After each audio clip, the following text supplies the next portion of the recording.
Hello, my name is Gethin and this is Sion and we're currently studying construction in the built environment in Ngogledd Cymru. I decided to come to college because I thought it'd be great to have opportunities, and I picked construction because it was more specific into the field that I wanted to go in. As my dad was a joiner and he told me that I should go into construction because there was loads of opportunities in different areas that I could go into to study. As a part of my course, I gained a scholarship scheme with Watkin Jones, where I worked in many sectors with the company. I enjoyed a lot of things about the course, mainly the opportunities that Ngogledd Cymru gave me.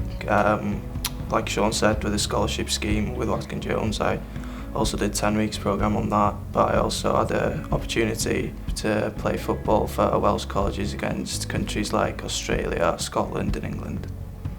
I feel like college has changed me because I feel more confident. I feel my grammar has improved.